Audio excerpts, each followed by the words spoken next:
Assalamualaikum warahmatullahi wabarakatuh.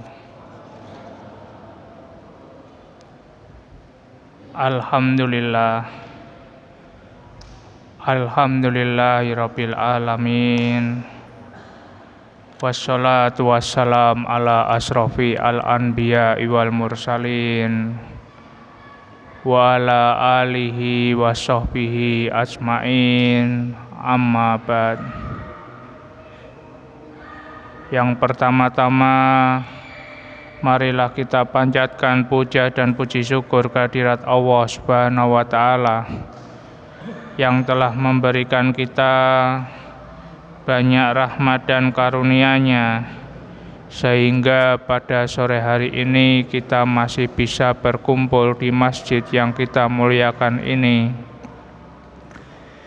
Dan tidak lupa pula kita panjatkan sholawat serta salam kepada junjungan kita Nabi besar Muhammad Sallallahu Alaihi Wasallam.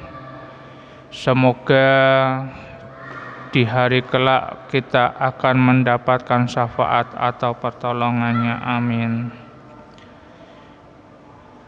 Pada sore hari ini saya akan melanjutkan kembali membacakan tentang surat Al-Buruj. Kemarin sudah saya bacakan sampai ayat yang ketiga, bahwa Allah bersumpah wassama'i dzatil buruj wal yaumil mau'ud wa syahidi wa mashhud, yaitu bersumpah demi langit dan gugusan bintang serta demi hari yang telah dijanjikan atau hari kiamat, serta wasyahidi wa mashhud, demi penyaksi, demi yang disaksikan. Kemudian di sini Allah itu menceritakan bahwa sesungguhnya kutila ashabul ukhdud, binasalah orang-orang yang empunya lubang atau parit, an-naridatil waqud, sedangkan di dalamnya itu adalah api yang menyala. Yaitu di sini adalah Allah ingin menceritakan tentang kisah orang yang beriman yang suruh keluar dari agamanya tetapi mereka itu tidak mau. Kemudian dan dia dibuatkan parit serta dibakar secara hidup-hidup, yang di dalamnya itu adalah api yang sangat menyala-nyala. Kemarin ada 3 cerita bahwa sesungguhnya yang pertama yaitu adanya persinahan antara raja dan adik kandungnya, sehingga para raja itu merasa malu, kemudian membuat suatu aturan bahwa sesungguhnya menghalalkan orang mengawini mahramnya. Akan tetapi para ulama yang terdahulu itu mengatakan bahwa itu tidaklah boleh di dalam Injil dan Tauratnya. Kemudian ulama-ulama tersebut kemudian mereka bakar atau raja itu murka, kemudian ulama-ulama tersebut dibakar oleh raja tersebut. Kemudian hadis yang sangat panjang kemarin juga beberapa sudah saya terangkan bahwa sesungguhnya hadis dari Nabi Sallallahu Alaihi Wasallam bahwa ada seorang raja yang mempunyai kakek sihir, tetapi kakek sihirnya itu sudah mulai rapuh atau sudah mulai tua. Kemudian raja tersebut mengatakan kepada kakek sihir tersebut, bagaimana engkau kalau sudah meninggal?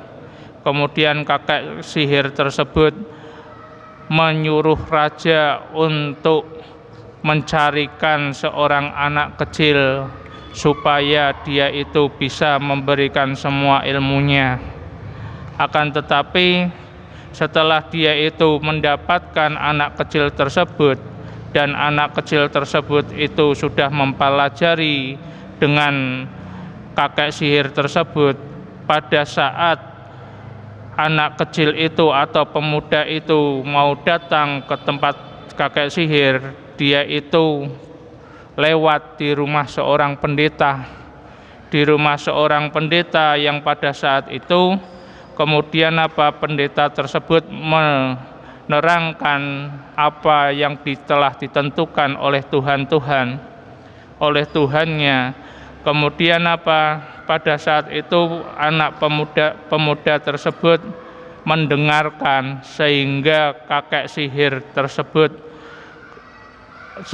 pemuda tersebut ke tempat kakek sihirnya itu menjadi lambat atau terlambat, sehingga kakek sihir itu kemudian dia itu marah.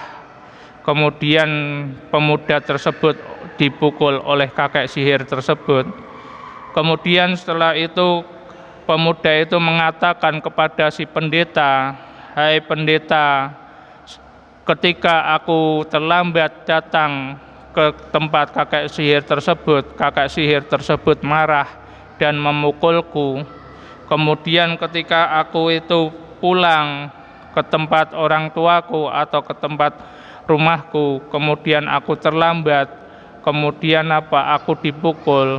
Kemudian pendeta itu memberikan jalan, "Sesungguhnya bila mana engkau terlambat ketika ke tempatnya kakek sihir, maka bilanglah orang tuamu yang menghambat. Bila mana kamu itu terlambat untuk pulang ke tempat orang tuamu atau ke rumah, maka bilanglah bahwa sesungguhnya kakek sihir itu yang menghambat." Kemudian pada suatu saat pemuda tersebut itu berjalan di suatu tempat atau di suatu jalan, yang di jalan itu ada namanya hewan yang sangat buas yang mengganggu, sehingga orang-orang tersebut atau orang-orang sekitar itu tidak mau atau takut untuk jalan di tempat tersebut, sehingga si pemuda tersebut mengatakan dan ingin menguji apakah yang dia pelajari dengan si kakek sihir dan pendeta itu siapakah yang benar. Kemudian si pemuda itu kemudian berdoa kepada Allah Ta'ala, bila mana ajaran pendeta itu benar di sisi engkau lebih daripada ajaran tukang sihir, maka bunuhlah binatang tersebut. Sehingga pemuda tersebut melempar batu tersebut ke tempat atau ke binatang buas itu. Kemudian ternyata setelah dilempar, batu itu terkena binatang tersebut, sehingga binatang tersebut itu lalu mati. Sehingga bahwa sesungguhnya apa yang telah diajarkan oleh si pendeta sesungguhnya adalah suatu ajaran yang benar di sisi Tuhan atau di sisi Allah Ta'ala. Kemudian setelah binatang itu mati, kemudian dia itu menghadap kepada pendeta, kemudian menceritakannya dengan pengalaman yang terjadi. Kemudian pendeta itu mengatakan, "Wahai muridku, engkau telah mencapai derajat yang lebih tinggi daripada yang aku capai. Tetapi aku memperingatkan kepada engkau bahwa engkau akan menderita banyak percobaan." Berarti derajatnya anak tersebut itu lebih tinggi dari pemuka agama itu, seorang pendeta, karena dia itu mau mempelajari apa yang telah diaturkan oleh Tuhan. Kemudian dia itu membuktikannya sendiri bahwa sesungguhnya ajaran itu benar atau tidak. Kemudian pendeta tersebut mengatakan bahwa pemuda itu akan mendapatkan banyak cobaan. Akan tetapi bila mana dia itu mendapatkan cobaan, janganlah sampai dia itu datang atau jangan sampai dia beritahukan hubungannya dengan pendeta tersebut. Berarti apa? Bila mana dia itu mendapatkan suatu cobaan sehingga cobaan itu bisa dilewatinya, kemudian orang itu bertanya, kok engkau bisa sabar? Misalkan, bisa sabar dalam menghadapi cobaan tersebut, pendeta itu mengatakan jangan menyebut namanya si pendeta itu. Sehingga pada suatu saat ada seorang pemuka atau teman dari seorang raja di daerah itu, kemudian pemuka pembesar itu dalam keadaan buta, yang biasa diajak dongeng atau yang biasa cangkruan dengan raja tersebut itu adalah orang yang buta.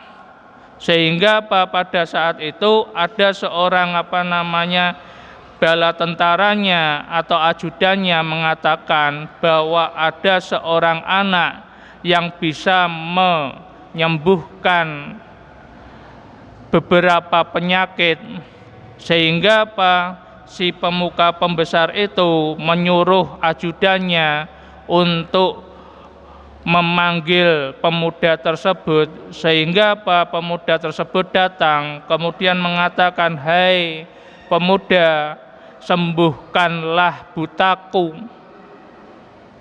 sembuhkanlah butaku. Kalau engkau itu menyembuhkan butaku, maka engkau akan aku berikan hadiah yang sangat banyak."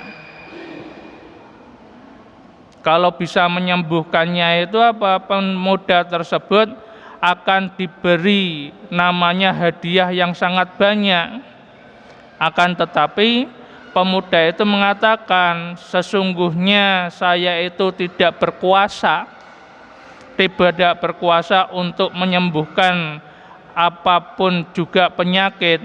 Yang hanya bisa menyembuhkan adalah Allah Ta'ala, Tuhanmu. Kemudian kalau engkau itu mau namanya sembuh, maka berdoalah bersamaku kepada Tuhan agar bisa menyembuhkanku. Kemudian setelah itu mereka itu berdoa sehingga pembesar itu mendapatkan suatu kesembuhan dan bisa melihat. Pada suatu saat pembesar itu dipanggil oleh si raja di suatu majelis. Kemudian ditanya, kok kamu sekarang itu bisa melihat? Kemudian pembesar itu mengatakan, yang menyembuhkanku adalah Tuhanku. Kemudian si raja mengatakan, akukah yang engkau maksud? Kemudian si pembesar itu mengatakan, bukan. Akan tetapi siapa? Tuhanku dan Tuhan Tuanku ialah Allah Ta'ala. Berarti yang menyembuhkan itu bukan manusia, bukan seorang raja, tetapi Tuhannya kita dan Tuhannya raja tersebut, atau Tuhannya manusia, yaitu Allah Ta'ala. Kemudian raja tersebut kemudian marah besar, murka, sehingga pembesar itu disiksa dengan kejam. Sehingga disiksa dengan kejam, kemudian tidak kuat. Setelah tidak kuat, dia mengatakan, yang menyembuhkanku adalah seorang pemuda. Setelah seorang pemuda itu dipanggil oleh si raja tersebut, kemudian dia itu mengatakan, siapa yang bisa menyembuhkan penyakit orang-orang itu dan orang si buta tersebut. Kemudian si pemuda itu mengatakan, yaitu Tuhanku, Tuhannya engkau wahai Tuanku. Sehingga dia itu ditanya, apakah aku yang engkau maksud? Akan tetapi pemuda tersebut mengatakan bukan. Sehingga pemuda tersebut disiksa juga oleh namanya si raja. Setelah disiksa, kemudian apa? Dia baru mengatakan, si raja itu mengatakan, siapa yang mengajarkan dirimu sehingga engkau itu mempunyai suatu keimanan yang seperti itu. Padahal si pendeta itu enggak boleh mengatakan, karena kejamnya siksaan si pemuda mengatakan seorang pendeta yang telah mengajariku. Setelah pendetanya itu didatangkan oleh si raja, kemudian si raja itu mengatakan dia itu beriman kepada siapa. Kemudian si pendeta itu mengatakan bahwa sesungguhnya aku beriman kepada Tuhanku, dan yang menyembuhkan orang-orang yang telah si pemuda itu sembuhkan adalah Tuhanku, yaitu Allah Ta'ala. Kemudian pendeta itu digergaji namanya kepalanya sampai meninggal. Kemudian setelah itu seorang pembesar itu juga dikatakan, siapa yang engkau imani, siapa yang engkau anggap sebagai Tuhanmu. Kemudian si pembesar itu mengatakan bahwa yang menyembuhkanku dan yang aku imani sebagai Tuhanku itu adalah Allah Ta'ala. Setelah itu pembesar itu dibunuh atau disiksa oleh raja tersebut dengan digergaji. Kemudian setelah itu si raja kemudian memanggil pemuda tersebut, akan tetapi pemuda tersebut diajak atau si raja menyuruh ajudannya untuk mengajak pemuda tersebut di suatu gunung. Kemudian di suatu gunung itu ajudannya diperintah, seandainya pemuda itu mengatakan bahwa dia itu beriman kepada Tuhannya yaitu Allah Ta'ala, maka lemparlah dari gunung tersebut. Akan tetapi kalau dia itu mau meninggalkan keimanannya, maka janganlah engkau lempar pemuda itu ke jurang itu. Kemudian setelah dibawa ke gunung, kemudian ajudannya si raja itu mengatakan, siapa yang memeliharamu dan siapa yang engkau imani? Kemudian si pemuda itu mengatakan bahwa yang aku imani hanyalah Allah Ta'ala. Kemudian ajudannya mengatakan, seandainya kamu itu tidak mau meninggalkan keimananmu, maka engkau akan aku lempar dari gunung ini. Sehingga pemuda tersebut berdoa kepada Allah Ta'ala, Allahumma finihim bimaksita. Sesungguhnya ya Allah, selamatkan aku dari mereka dengan apa saja, dengan caramu. Berarti pemuda tersebut itu berdoa kepada Allah Ta'ala. Berdoa kepada Allah Ta'ala supaya diselamatkan, yaitu Allahumma finihim bimaksita. Ya Allah, selamatkan aku dari mereka dengan apa saja caramu. Sehingga pada saat itu gunung itu lalu bergoncang dan semuanya jatuh kecuali si pemuda. Dan pemuda itu datang lagi ke istana raja. Kemana ajudan-ajudanku? Kemudian pemuda itu mengatakan, aku yang memeliharaku adalah Tuhanku, dan ajudanmu sudah mati di jurang tersebut. Kemudian si pemuda itu dibawa ke lautan. Kemudian ke lautan itu ajudannya si raja itu disuruh kembali, seandainya pemuda tersebut itu mau untuk meninggalkan keimanannya, maka selamatkan. Akan tetapi kalau tidak mau, maka lemparkan ke air laut tersebut. Akan tetapi apa? Ternyata pemuda tersebut masih saja diselamatkan oleh Allah Ta'ala dengan berdoa Allahumma finihim bimaksita. Sehingga apa? Pada saat itu raja itu mulai murka. Kenapa engkau nggak bisa aku bunuh?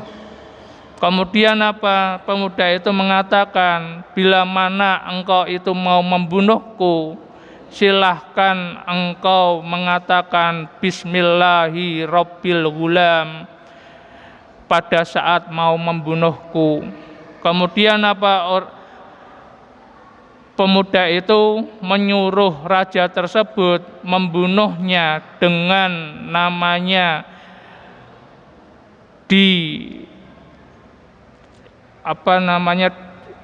dipanah. Kemudian apa? Pada saat itu pemuda tersebut dipalang oleh raja tersebut. Pada saat setelah dipalang, kemudian apa? Busurnya dibidikkan kepada anak tersebut. Kemudian si raja mengatakan Bismillahirrahmanirrahim. Setelah itu barulah anak busur itu melesat sampai ke kena jantungnya atau pelipis matanya, sehingga anak tersebut meninggal. Sehingga orang-orang yang menyaksikan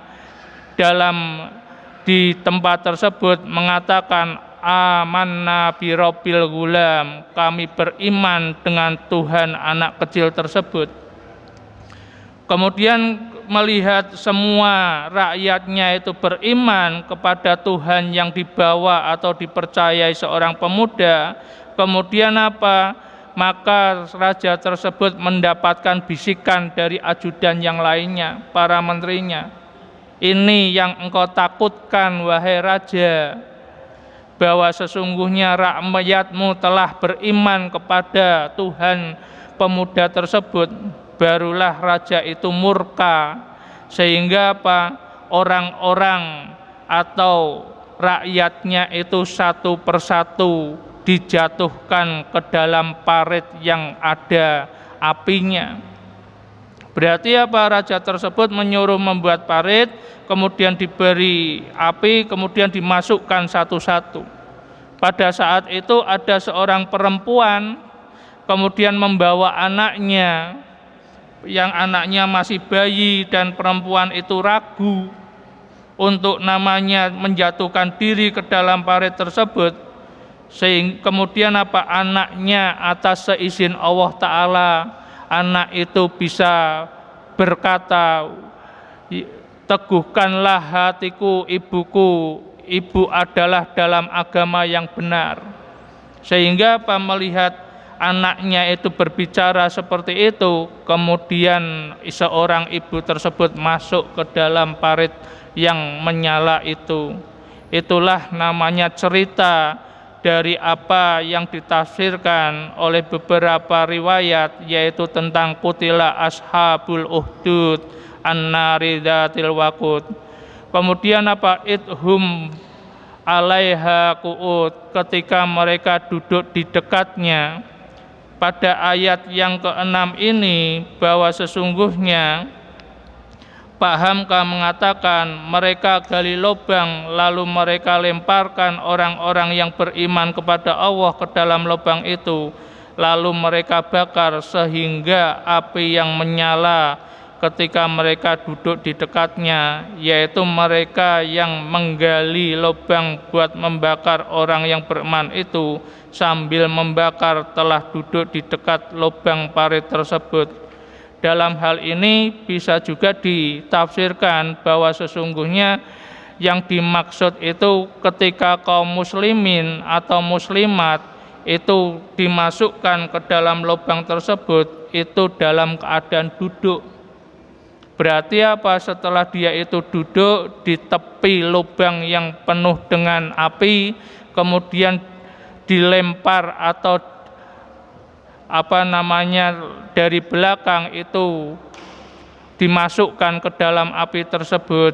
Kemudian ada yang menafsirkan bahwa sesungguhnya ketika mereka duduk di dekatnya, yaitu para raja dan ajudannya atau para menterinya itu melihat dengan rasa senang, melihat bahwa sesungguhnya orang-orang itu atau orang-orang mukmin maupun mukminat itu dibakar atau disiksa ke dalam parit tersebut. Berarti mereka itu melihat, menontonnya. Ketika para orang-orang yang beriman itu dimasukkan ke dalam namanya parit yang menyala-nyala itu. Kemudian wahum ala ma yaf'aluna bil mu'minina syuhud, dan mereka terhadap orang yang mereka perbuat atas orang yang beriman adalah mereka itu menyaksikan. Sehingga pada dalam hal ini dan mereka terhadap apa yang mereka perbuat atas orang yang beriman itu adalah menyaksikan. Dengan uraian ayat ini dapatlah kita fahamkan bahwasanya pernah terjadi orang menggali lubang yang dalam untuk dilemparkan ke dalamnya, orang yang dipaksa untuk meninggalkan keyakinan keimanannya kepada Allah Ta'ala. Orang yang beriman itu tidak mau beranjak dari pendiriannya, sehingga pihak yang berkuasa menggali lubang untuk memasukkan ke dalamnya. Dan setelah mereka berada di dalamnya, dinyalakanlah api, dan orang-orang yang membakar itu duduk di keliling lubang itu, serta menyaksikan orang-orang beriman itu menjadi abu. Berarti apa? Sesungguhnya apa? Mereka itu menyiksa orang-orang itu bukan karena kesalahan, bukan karena mereka itu makar kepada pemerintah, akan tetapi apa? Mereka itu menyiksa orang-orang yang beriman karena tidak mau namanya meninggalkan keimanannya. Keteguhan keimanannya itu tidak bisa digoncangkan, tidak bisa dihancurkan, walaupun mereka itu akan mendapatkan siksa yang sangat pedih. Berarti apa? Misalkan sekarang itu banyak orang-orang yang beriman, kemudian di tempat-tempat atau di negara-negara, kemudian mereka itu dizolimi oleh pemerintah di tempat tersebut, itu bukan karena mereka itu makar, akan tetapi apa? Karena mereka itu menjaga keteguhan keimanannya. Sehingga apa? Allah mengatakan wa ma naqamu minhum illa yu'minu billahil azizil hamid. Dan tidaklah mereka berlaku kejam kepada orang-orang itu, melainkan karena orang itu percaya kepada Allah yang maha gagah perkasa, yang maha terpuji. Sehingga di sini juga mengatakan kesalahan orang-orang yang digalikan lubang lalu dibakar itu hanyalah itu saja. Berarti semua orang-orang yang mendolimi orang mukmin maupun mukminat itu bukan karena kesalahan mereka, karena mereka itu beriman kepada Allah Ta'ala, kepada Allah yang maha gagah perkasa, kepada Allah yang maha terpuji. Sehingga alladzi lahu mulkus samawati wal ard wallahu ala kulli syai'in syahid, yang baginya lah kerajaan di semua langit dan bumi, dan Allah atas tiap-tiap sesuatu adalah penyaksi.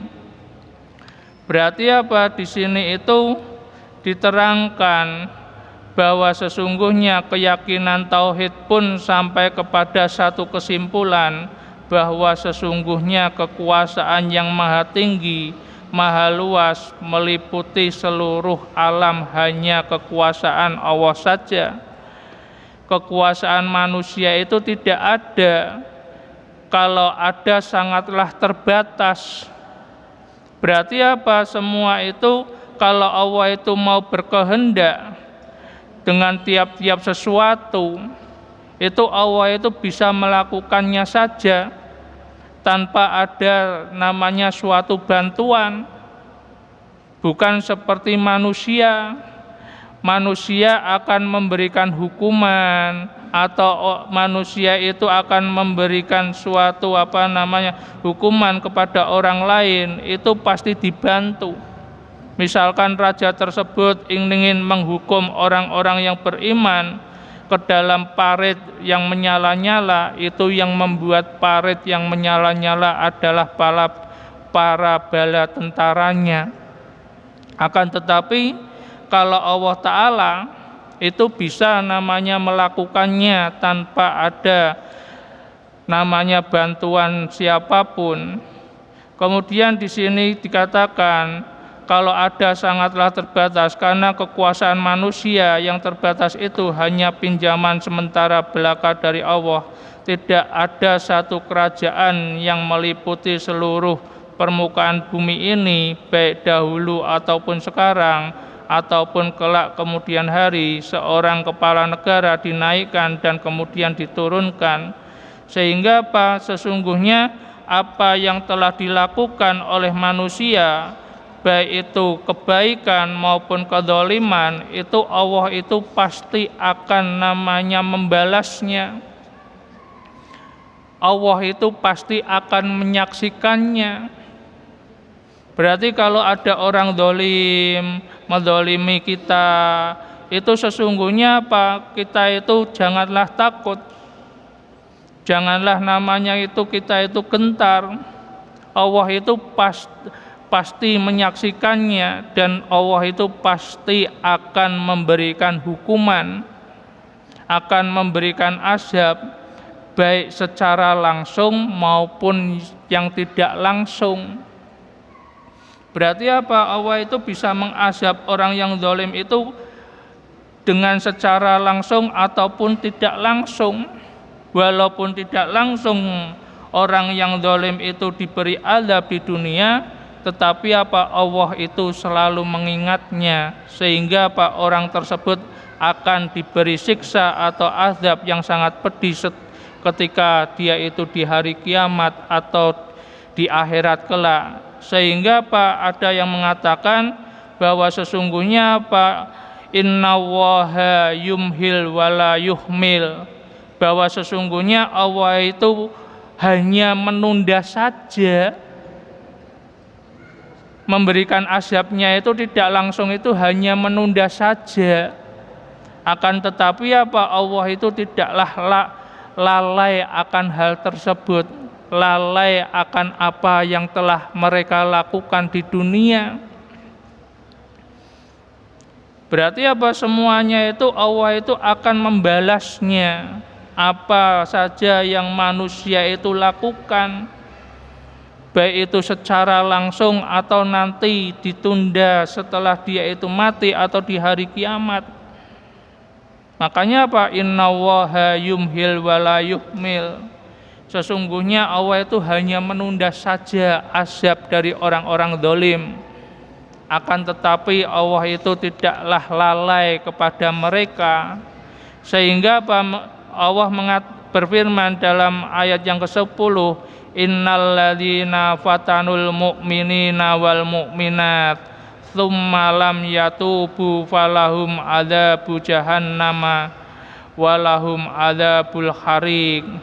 Sesungguhnya orang-orang yang melakukan tindasan kepada orang mukmin dan mukminat kemudian tidak mereka taubat, maka mereka adalah jahanam dan bagi mereka adalah siksaan bakaran.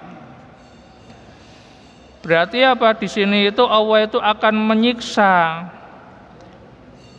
menyiksa orang yang telah menindas.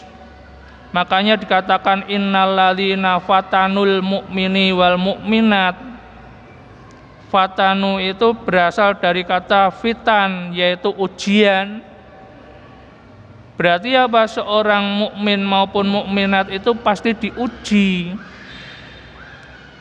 Ujian yang bermacam-macam. Mungkin ujian dunia, yang mungkin kekurangan harta, atau mungkin mereka itu dizalimi oleh orang atau diambil haknya. Akan tetapi apabila mana mereka itu mengambil haknya atau mendolimi orang lain atau orang yang beriman, kemudian mereka itu tidak bertobat, maka neraka jahanam yang akan menjadikan siksa, Akan tetapi di sini bila mana orang itu zalim kemudian banyak bermaksiat, akan tetapi dia itu mau namanya bertaubat kepada Allah Ta'ala, itu mereka itu bisa namanya dihapuskan dosanya.